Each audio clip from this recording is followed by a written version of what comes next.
अगर कोई बीमार है, हाँ, तो मैं जैसे पहले बता रहा था आपको, वो फास्टिंग करेंगे, वो प्रे करेंगे, वो कहेंगे प्रभु तो हमें कब चंगा करेगा, प्रभु हमें कब चंगा करेगा।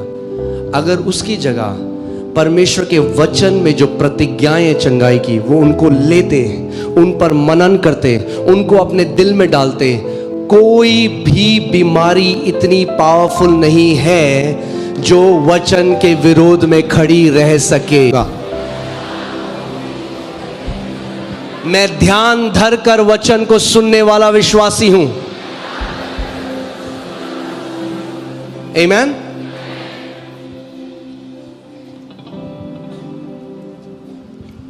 क्योंकि अभी हमने मत्ती में क्या पढ़ा, यहां पे लिखा है कि शैतान आता है और तुरंत चुरा लेता है, अपनी मर्जी से नहीं चुरा सकता, उन्हीं लोगों का चुराता है जो समझना नहीं चाहते। यानी वो वचन अंदर नहीं गया, बीज ऊपर है। वो ऐसा है जैसे जमीन के ऊपर बीज रखा है, अगर जमीन के ऊपर बीज गिरा है तो चिड़िया आके चुग लेगी, मगर अगर वो बीज अंदर चला गया भूमि के, फिर कोई चिड़िया नहीं चुग सकती उसको। सो केवल यहां पे नहीं रखना है, वचन को अपने अंदर डालना है। आमीन। क्योंकि जब तक बीज हृदय के अंदर ना चला जाए, वो फल को प्रोड्यूस नहीं कर सकता आपके जीवन में। एग्जाम्पल देता हूं, अगर कोई बीमार है, हाँ, तो मैं जैसे पहले बता रहा था आपको, वो फास्टिंग करेंगे, वो प्रे करेंगे, वो कहेंगे प्रभु तो हमें कब चंगा करेगा, प्रभु हमें कब चंगा करेगा। अगर उसकी जगह परमेश्वर के वचन में जो प्रतिज्ञाएं चंगाई की, वो उनको लेते, उन पर मनन करते, उनको अपने दिल में डालते, कोई भी बीमारी इतनी पावरफुल नहीं है जो वचन के विरोध में खड़ी रह सके। मगर होता क्या है, क्योंकि मैं इसको ऐसे आपको समझाता हूं, देखिए, there are miracles and there are healing. मसीह की देना, हम सब मिरेकल चाहते हैं, पता है, क्योंकि मिरेकल क्विक फिक्स है, शॉर्टकट है। क्या है मिरेकल? शॉर्टकट है। हाँ, आपके हाथ में दर्द होता था, आप यहां आए, मैंने प्रार्थना रिलीज करी, आपने रिसीव किया, आपका वाह दर्द चला गया, प्रेज गॉड, आमेन। ये मिरेकल है, ये हीलिंग नहीं हुई, हीलिंग इंस्टेंटली नहीं होती। मगर आप यहां आ रहे हो, आपके शरीर में कोई लक्षण है और आप वचन की प्रतिज्ञा कर रहे हो, घोषणा कर रहे हो, घोषणा कर रहे हो, आप वचन के द्वारा अपनी हीलिंग को रिसीव कर रहे हो। अब होता क्या है, जब आपने वचन के द्वारा अपनी हीलिंग को रिसीव करना शुरू कर दिया, वो व्यक्ति कई ज्यादा गुना चंगा रहेगा इस व्यक्ति से जिसने मिरेकल के द्वारा अपनी चंगाई को रिसीव किया। कितने लोग मेरी बात को समझ रहे हैं? सो अगर एक व्यक्ति बीमारी में है और वो परमेश्वर के वचन के ऊपर, गुड न्यूज ये है कि केवल पास्टर बोने वाला नहीं है, गुड न्यूज ये है कि आप घर जाके बोने वाले भी और सींचने वाले भी बन सकते हो। वचन बो, वचन सींचो, और उसके बाद एक प्रोसेस के साथ उसके फल आने लग जाएंगे।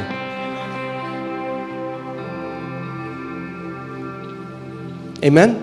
और जब वो फल आएंगे, सी क्या होता है, अगर फल आए, अगले साल क्या होगा, वो फल दोबारा आएंगे, फिर क्या होगा, वो फल दोबारा आएंगे।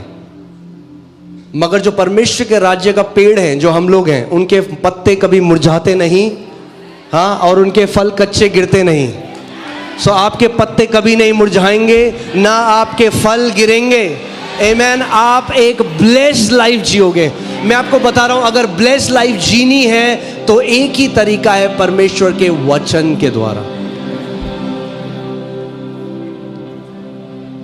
अब इसका मतलब मैंने आपको पहले कहा था, कई लोग कहेंगे अजी ये तो कह रहे हैं प्रार्थना नहीं करनी। प्रार्थना बहुत जरूरी है, प्रार्थना करो, घंटों प्रार्थना करो, मगर सब्स्टिट्यूट नहीं है वचन का।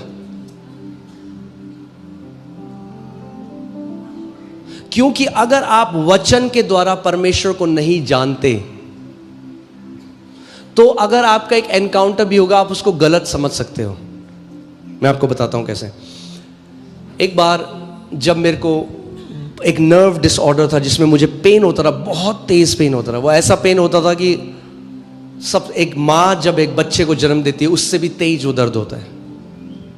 और एक दिन मैं अपने कमरे में था, मैं प्रार्थना कर रहा था, और मैं एक दर्शन को देखने लगा, और मैंने दर्शन में प्रभु यीशु मसीह को क्रूस में देखा, बिल्कुल क्लियर।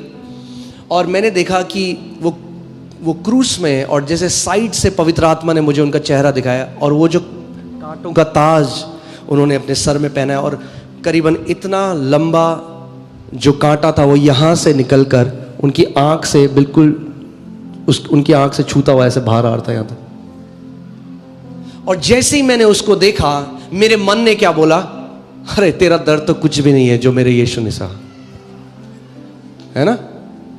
कई लोग कह रहे हो हालेलुया, अभी पूरा सुन लो। ये मेरा अनुवाद था, परमेश्वर का नहीं था। मेरा अनुवाद क्या था कि अरे तेरा दर्द कुछ भी नहीं है, देख प्रभु यीशु मसीह ने कितना दर्द सहा। अब 1 साल तक, 1 साल, मैं उसके बाद भूल भी गया ये बात, मगर 1 साल बाद मैं कुछ काम कर रहा था और पवित्र आत्मा ने एक दिन मुझे कहा कि बेटे तू बिल्कुल मिसअंडरस्टैंड किया, तूने बिल्कुल गलत समझ लिया जो मैंने तुझे दर्शन दिया। आप जानते हैं क्यों 1 साल उसने लिया? क्योंकि 1 साल में मैं उसके स्वभाव को जानने पाया। यीशु ने कहा मैं बहुत सारी चीजें तुम्हें बताना चाहता हूं, मगर अभी तुम तैयार नहीं हो। इसीलिए आज कितने रिलीजियस लोग हैं जो परमेश्वर की भलाई से ऑफेंड हो जाते हैं, क्योंकि नहीं जानते पिता के हृदय को। 1 साल बाद पवित्र आत्मा ने मुझे कहा मेरे बेटे तूने बिल्कुल गलत समझ लिया। उस दर्शन का मतलब यह था क्योंकि मैंने तेरा दर्द ले लिया, तुझे इस दर्द में रहने की जरूरत नहीं है।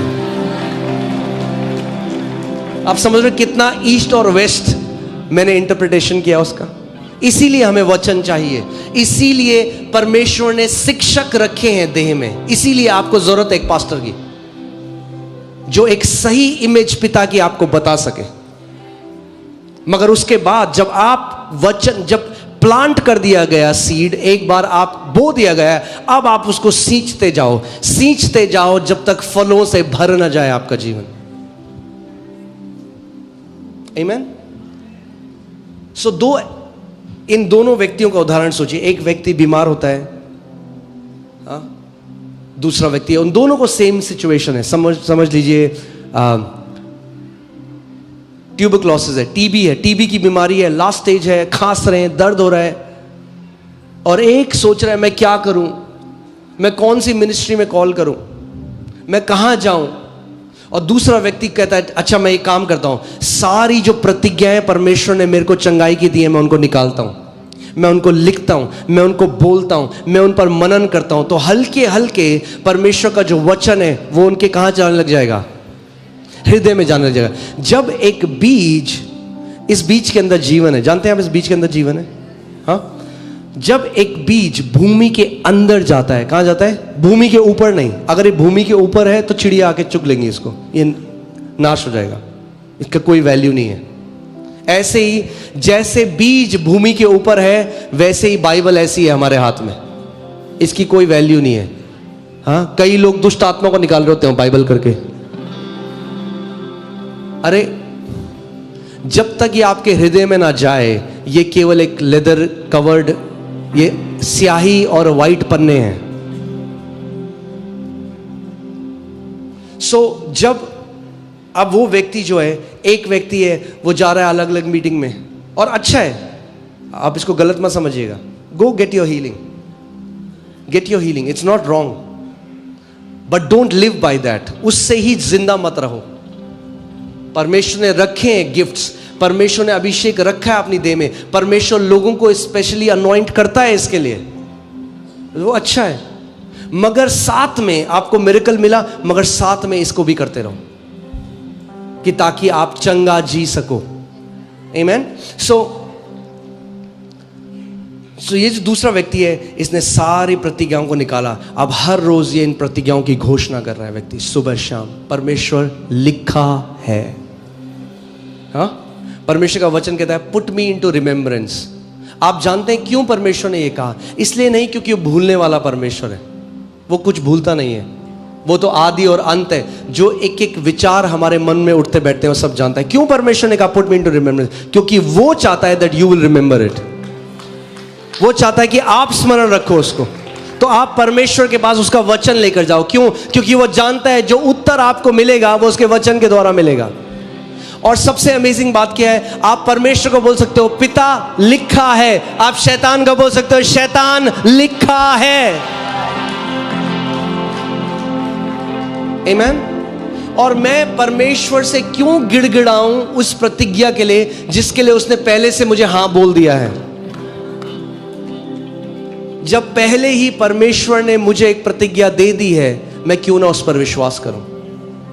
आज कितने मसीह ऐसे हैं जो लिखित वचन पर विश्वास नहीं करते, इसीलिए उनका जीवन ऐसा है, इसीलिए वो एक ब्लेस लाइफ को नहीं देख रहे हैं, इसीलिए वो एक ऐसे जीवन को नहीं देख रहे हैं जिसमें जय है। तभी तो प्रभु ने कहा, जब उसने लोगों को देखा, भीड़ को, उसने कहा इन भीड़ के पास क्या नहीं है, चरवाहा नहीं है। क्योंकि वो कहता है मैं तुझे वो चरवाहा दूंगा जो ज्ञान और बुद्धि में तुझे बढ़ाएगा, and then you will multiply in land. क्योंकि अगर भीड़ के पास एक ऐसा चरवाहा है जो पिता के हृदय को जानता है, जो आपको वचन की तरफ ले जाए, वो आपको हरी चराइयों में लेकर जाएगा।